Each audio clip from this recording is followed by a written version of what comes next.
Hi, I'm Anthony Taffero. And I'm Dylan Good. And welcome to the very first Tribecast class presidential debate. Our candidates for to this debate is Wura Olorunfemi and Jacob Perry. The first question will be for Wura. Why are you running for senior class president?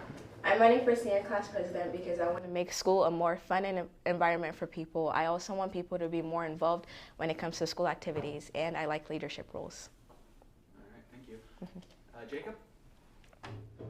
I want to be senior class president because I'm tired of seeing our failing numbers currently for our school system, especially when it comes to our education and just our achievements as students. And I feel like if we were to expand on certain things that I've made policies for, I feel like I could be able to fix that.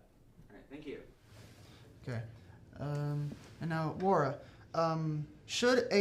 for some questions, should AHS enforce a harder dress code or have the students pick what they wear? I think the dress code that we have right now is pretty fair and even. However, I think the pajama pants rule is kind of up for debate, but I think the rules that we have right now are pretty solid. I like them. Okay, Jacob, same question for you. Should there be a better enforced dress code, or should it just stay the way it is? I feel like our dress code, like it should be a bit of both, kind of like what we have now. I do agree the pajama pants thing is kind of ridiculous, but that's the staff decision, not mine. I mean, overall, I think it's a pretty fair thing. Alrighty. Wura, are you planning on having more pep rallies and spirit weeks, and what are your ideas for them? Having more prep rallies would be up to Mr. Scheimer. I have nothing to do with that, but I do plan on having more spirit weeks because students want to feel more involved in school. They just don't want to come to school feeling boring. And so, yes, I do have more Spirit Weeks ideas. And I feel like we should have a Barbie versus Ken Day. That'd be pretty fun. Or even just Barbie Pink Day. That'd be pretty fun, too. Jacob? While pep rallies and spirit weeks are very important at the school, I am kind of more focused on the achievements of our students and the academics. However, I mean, of course, coming up with themes and stuff like that, working with Mr. Scheimer is one thing that I do plan on working on. It's just not the top of my list currently. All right, thank you. Laura, do you think that Anderson High School needs to offer more clubs or sports, and why? I think we need to offer more clubs, definitely, and I think students need to be more involved just in school in general, coming to school and maybe just having like a intramural basketball team, not necessarily varsity or JV, just being there for fun, but it's part of Anderson High School, and that'd be pretty fun. And I feel like having a theater, a more intermixed theater where you can audition for a play that involves everyone in school, not just theater students, that'd also be fun. Because I know a bunch of people who would love to be part of a musical or a play but aren't in theater because their schedule doesn't allow it. So. And Jacob, same question for you. Should the school have more clubs or sports, and why? So the theater thing is a good point that Wura mentioned. I would say, like, for offering that, we should host, instead of like theater class and stuff, we should do like genuine auditions that anyone could do. Now obviously that would be a little hard to implement, especially if the auditions were during school, but that's also why we have after school stuff. For sports, I think we're good where we're at right now. Like the only thing that I've heard like people actually have demand for is like either a badminton or pickleball team, but even then that would be extremely hard to implement and, might I mention, a little expensive. I do think one thing we should do is, especially with like our baseball team and stuff, offer exhibition matches. So like matches that are just, they're not meant to be taken seriously at all, like the Savannah Bananas, for example, to name one. They're all exhibition, but you know, they're entertaining to watch because they don't take the game seriously at all. They just happen to be really good at it. And I feel like we should do something like that here at Anderson High. Thank you. Wura, what are some areas needed to make the buses more safer? Ooh, the bus is more safer. I don't ride the bus personally, so I really do not have much input on this, but I guess cameras. I'm not sure. I don't ride the bus. All right, thank you. Jacob, your response? This is going to be a very hard thing to implement, but I believe we should have like designated bus monitors, because the bus driver can't monitor the bus and drive it at the same time. That's extremely, not only is it just dangerous to see a bus driver just like, oh, what's going on back there, while driving a very long bus, very heavy. It's just dangerous. And if we were to have designated bus monitors and some more cameras as well, we would be able to make the buses just a little more safe, have someone to break up stuff like how the deans do with the fights and stuff like So that. having a bus monitor, who would pay for that? Where would the money come from? Who would be doing that? Hence why I mentioned that would be very difficult to implement. That's just an idea as of now. It could be. I do feel like it could work. It's just we need to find people willing to do it, people willing to pay, obviously, because everything at the school involves money. Mm-hmm. There's nothing. Everything in the world involves money. Yeah, but that's just an idea that could potentially work. All right, thank you. Okay. Laura, do you believe that it is solely up to the teachers to prepare students for the real world, or is that the students' job? I think it's a little bit of both. From my personal experience, I think the teachers definitely help preparing the students for the real world, but at the same time, I've had my own values and parents and just society in general helping me to prepare for the real world ahead of me. So no, it's not up to the teachers. Students also have to make the choice to want to do stuff with their life for the teachers, and the teachers aren't meant to babysit or spoon feed you. You need to take the action and make the decisions to help you. Thank you. Jacob, same question.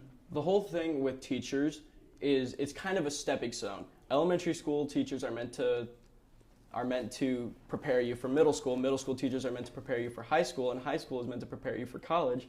And college is there to prepare you for what you're going to experience in the workforce. It's not necessarily the teacher's job to prep you for what you're going to experience in the real world. It's only there to help you experience what kind of work you're going to experience in the real world. It is, I believe, it's not only just the student's job, but it's also the student's parents or guardian's job to help them prepare them for what to get ready for in the real world. Because, teachers in an education system, this isn't like home ec. We don't have home ec anymore. They're just there to prep you for what you want to work in. So, like, for example, calculus classes are meant to prepare you for engineering and stuff like that, and not for how to do your taxes. Wura, do you believe that school starting early is to help maximize lesson plans, or should it start later to help accommodate students' sleep patterns? Really maximize lessons. I think starting early is, I think where we are right now, 7:30 start is pretty normal for most schools around the country. And also, when you get to college, you're not always going to have a 9 a.m. class. Sometimes you might have a 6:30 class or a 7:30 class. So having a school that starts at 7:30, and I know it doesn't sound good, I know, guys, but it definitely will prepare you for the world ahead. And for me, for example, I want to be a neurosurgeon, and having a 7:30 wake up time is preparing me, is a stepping stone for me to get to when I have to go to work at 4 a.m. or whatever it is. So I think the time that we have right now is solid. All right, Jacob, same question. So obviously everyone likes to sleep in. That's just a given. But if you get in the habit of sleeping in too much, you're not, this is going to sound really bad, but you're not going to succeed in life unless you work for yourself. And I feel like starting as early as we do does actually prep people for the jobs that they will have unless they work in fast food. But even then, most people here probably won't be working in fast food. They'll be working in early rising jobs. And as a journalist, I know that that's going to happen because journalists never sleep. And that's because there's always something going on to write about. So I feel like starting early to maximize lesson plans is the better thing for us to do, because we also get out of school relatively early compared to elementary schools that start later. I don't want to be going home at 5 p.m. or like leaving, or like school be over at 4:30, because that's happened before and it wasn't pleasant. That gave me almost no time to do my homework because I had to go to sleep early to make sure I got enough sleep. So I feel like us starting early but also leaving at 2:30 is the best thing for Anderson High. Okay. Wura, Should AHS focus more on preparing kids on for the SAT or focus on life skills and prepare the students for the rest of their lives?